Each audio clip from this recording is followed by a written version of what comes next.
انتظام کر دیں گے۔ سرکار محبوب الہی اپنی والدہ کی بارگاہ میں آئے، کہیں امی جان کھانے پینے کا انتظام تو اساتذہ نے اپنے پاس سے کر دیا ہے، مگر دستار کا انتظام آپ خود کر دو۔ خدا کی قسم سرکار محبوب الہی کی والدہ ماجدہ نے کہا تھا، اے نظام الدین ٹھیک ہے روزانہ میں اپنے ہاتھ سے تمہاری دستار تیار کروں گی۔ مہینہ گزرا، سرکار محبوب الہی کی دستار تیار کی گئی ہے، ماں کے آنکھ میں آنسو ہے، اپنے بچے کو کتنی غربت کے ساتھ پالا تھا، اپنے بچے کو دنیاوی تعلیم کی طرف آراستہ و پیراستہ نہ کیا تھا، نبی کی شریعت کا علم سکھایا تھا، نبی کی شریعت کا علم سکھایا تھا، قرآن کی تعلیم سے آراستہ و پیراستہ کیا تھا، نماز کے احکامات کی طرف استاد کو متوجہ کروایا تھا۔ سرکار محبوب الہی کے والدہ نے دیکھا ہے، آنکھ میں آنسو ہے، سرکار محبوب الہی کی دستار بندی کا وقت قریب آتا ہے۔ ایک اللہ کے مقدس ولی اس محفل میں بیٹھے ہوئے تھے اور بیٹھے بیٹھے دیکھ رہے تھے سارے مناظر کو، دیکھتے دیکھتے پکار اٹھے، اے لوگوں یہ بچہ تو آج تمہاری نگاہ میں نظام الدین ہے، نظام الدین میری نگاہ دیکھ رہی ہے، یہی نظام الدین جس نے اپنی اساتذہ کی صحبت میں رہ کر قرآن کا علم حاصل کیا ہے، حدیث کا علم حاصل کیا ہے، منطق کا علم حاصل کیا ہے، فلسفہ کا علم حاصل کیا ہے۔ آنے والے وقت میں یہ نظام الدین سے نظام الدین نہیں رہے گا، دہلی کا سلطان ہوتا نظر آئے گا۔ دنیا سے آنے والے وقت میں محبوب سبحان اللہ سبحان اللہ۔ دنیا آنے والے وقت میں انہیں محبوب الہی کے نام سے جانے گی۔ میرے دوستوں یاد رکھو، علم دین حاصل کرو، اپنے بچے کو علم دین حاصل کرواؤ۔ مصطفیٰ جان رحمت سے بڑی محبت کیا کرتے ہو، کربلا والوں سے بڑی محبت ہے، ان کی زندگی کا جائزہ لو تو پتہ چلے گا ان کی زندگیاں اگر گزر رہی ہے تو صرف فکر امت میں گزر رہی ہے۔ امام حسین کا بھی ذکر ہو رہا تھا، آپ بہت مچل رہے تھے، فاطمہ الزہرا کا ذکر ہو رہا تھا، آپ بہت مچل رہے تھے۔ کون فاطمہ؟ امام حسن کی والدہ۔ کون فاطمہ؟ امام حسین کی والدہ۔ امام حسن رضی اللہ تعالیٰ عنہ بیان فرماتے ہیں کہ میری والدہ حضرت فاطمہ رات کی تاریکی میں میں نے دیکھا ہے، ہمیشہ دیکھا کہ پورا مدینہ جب سو جایا کرتا تھا تو میری والدہ رات کی تاریکی میں مصلی اٹھایا کرتی تھی، مصلی اٹھا کر رب کی بارگاہ میں سجدہ ریز ہو جایا کرتی تھی، سجدہ ریز ہونے کے بعد قرآن کی تلاوت کیا کرتی تھی، قرآن کی تلاوت کرنے کے بعد اپنے بابا جان پر درود کا نذرانہ پیش کیا کرتی تھی۔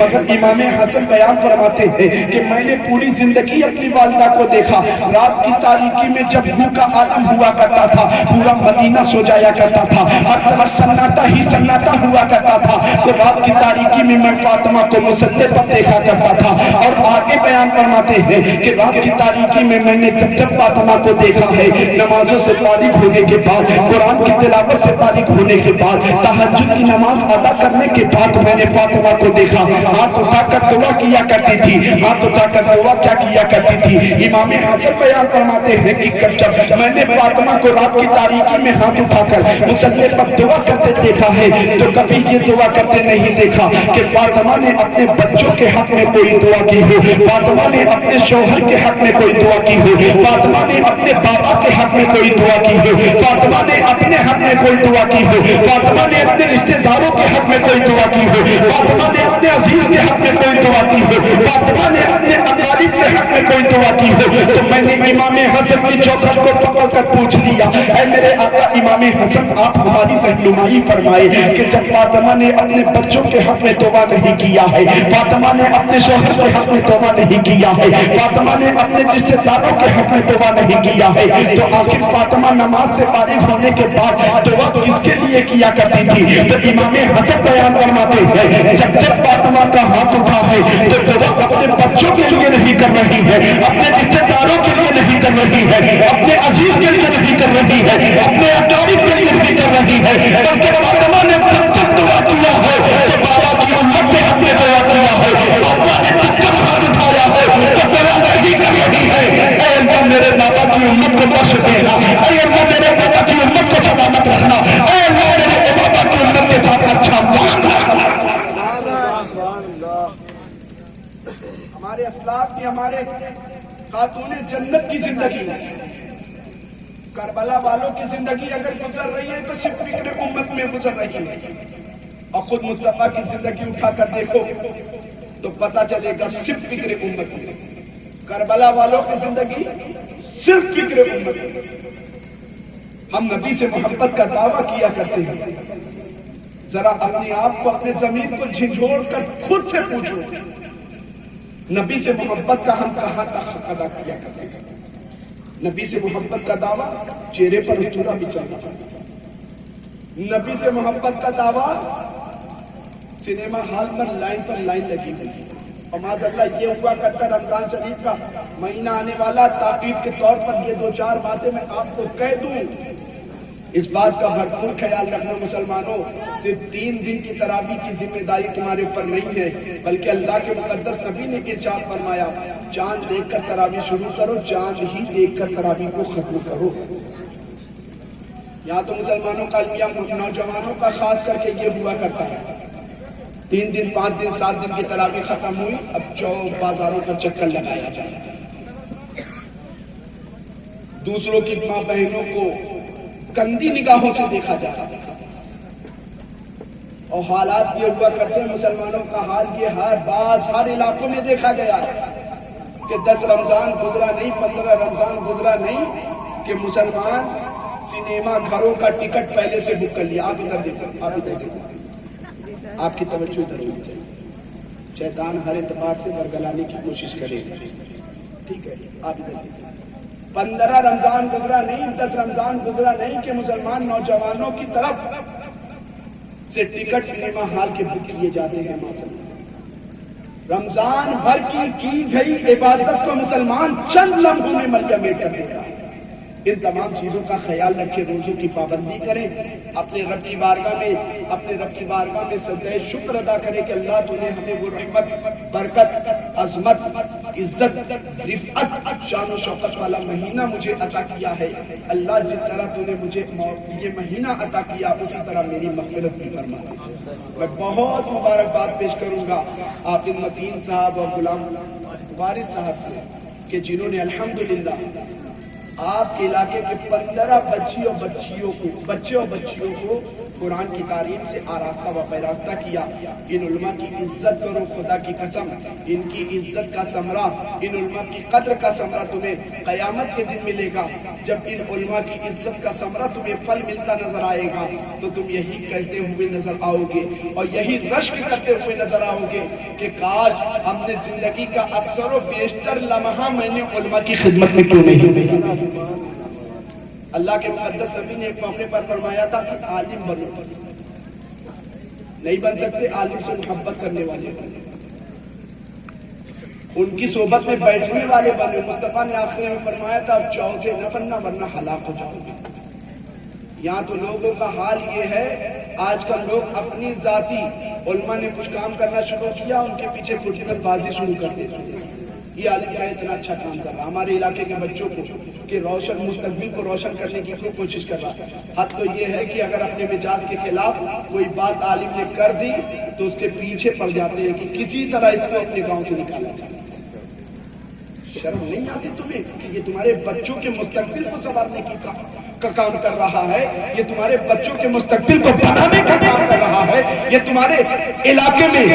برکت کو نازل کرنے کا کام کر رہا ہے. تم اس کے پیچھے فٹنس بازی کرتے ہوئے نظر آ رہے ہیں. مسلمانوں اپنے حالات کو بدلو، اللہ کا شکر ادا کرو یار کہ 3 سال پہلے اللہ تبارک و تعالیٰ نے کورونا جیسا مہلک مرض دنیا میں بھیجا تھا اور تمہیں تمہاری اس چیز سے حفاظت فرما لی. شکر ادا کرو، اللہ کی بارگاہ میں اپنی پیشانی جھکانے والے بن جاؤ. اپنے بچوں کو خاص کر اور ساتھ ہی ساتھ بچیوں کی بھی سخت نگرانی کرو. حالات بہت بدتر ہوتے چلے جا رہے، بد سے بد ہوتے چلے جا رہے. بچیوں پر بھی سخت نگرانی کرو. کالج بھیجو، یقیناً کالج بھیجو، اسکول بھیجو، یونیورسٹی بھیجو، مگر ان کے حالات پر، ان کے اٹھنے بیٹھنے، ان کے چلنے پھرنے، ان کے آنے جانے پر سخت نگرانی کرو. چند سالوں میں اسی ہندوستان کی سرزمین پر ایک سروے کے مطابق، ایک ریکارڈ کے مطابق 5 لاکھ سے زیادہ مسلم بچیاں اسلام چھوڑ کر مرتد ہوتی نظر آ رہی. اسی 2 مہینے نہیں 1 مہینے کی ابھی حال کی نیوز ہے کہ بریلی کی سرزمین پر 64 مسلم بچیوں نے مذہب اسلام کو چھوڑ کر مرتد ہو گئی.